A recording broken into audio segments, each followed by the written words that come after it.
I thought it'd be a good idea to talk for a few minutes about Nigel Farage. I know he's not somebody that everybody wants to hear about, but I enjoy talking about Nigel because, frankly, he doesn't really offer very much, and it's important to establish the few crumbs that fall from his table. Nigel Farage is this uh, it's a via negativa. He defines himself by what he isn't. I'm not shallow, for example. It's apophatic populism, and he doesn't really do offerings. He does removals. It's the political theatre of the dark night of the soul. It's the there's a wonderful series of Russian icons, the Novgorod school, which is characterized by a central area of darkness, which is the area of darkness that you cannot describe, the essence. In the case of the icons, it's something divine. In the case of Farage, it's just a void. And this is the art of defining your vision by what it is not. And Farage, the ever-present disruptor of British politics, is perhaps the greatest living practitioner of saying what he won't do. He tells us what he won't be. He won't be Tory light. He won't be part of the Westminster bubble. He's not afraid to name the so-called woke virus. He's not in favour of DEI, net zero, illegal immigration, or, on a slightly more confused day, the non-dom tax regime. But pressed on what he actually is for, beyond a vague gesture towards reindustrialisation and clearing up bin strikes, things get atmospheric. Take, for instance, his launch in Birmingham today. He arrived in a JCB digger, theatrical, yes, but reminiscent of Boris Johnson's bulldozer moment. And the symbolism was unmistakable. A man of action clearing out a mess, but clearing out a mess in favour of what? Digging? Yes, but what? What's he digging? I'm digging a hole. I'm not shallow. A betting shop? What was it for? A betting shop? A closed pub? A fantasy about being Prime Minister? I'm digging myself into a hole. All on a mocked-up high street that looked more like an episode of The Bill than a blueprint for national government. His rally drew a self-described army of disillusioned Tories, but not enough to fill the stadium. People who felt silenced, ignored, culturally marooned. Farage gave them language, common sense, telling the truth, meritocracy, but then again, this language is in opposition to something. Take that away and Farage has nothing. It's not in service of anything new. Farage doesn't stand for something. Farage is defined only by what he isn't. Reform UK, at least under Farage, isn't a party of proposals. It isn't a party of doing anything. It's a party of positioning against. And it's working, of course.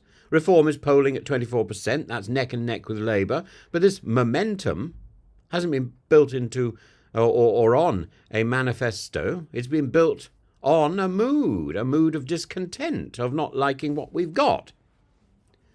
And Farage's instinct for what the pub bore and the online commenter have in common, not policy preference, but cultural grievance. And his approach to economics is similarly cloudy.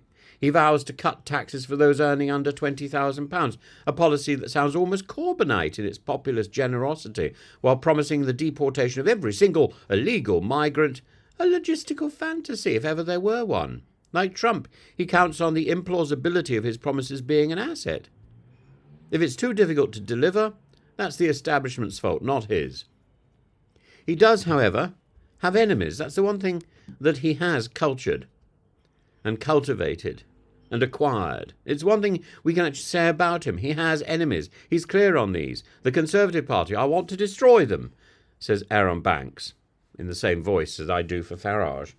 By the way, just to clear it up, this is not my imitation. Is not Farage. I'm not, and I'm not imitating. Who is it now? Michael Caine.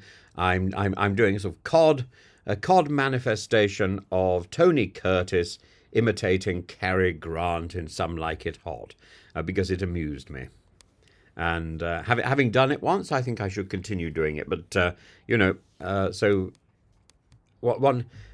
And it sort of defines Farage. I think it's all about the illusion. It's Tony Curtis, actor, Cary Grant, not even in the film. It's just an imitation, and that's what Farage is. He's an image of an image of an image. He's an illusion, the illusionist.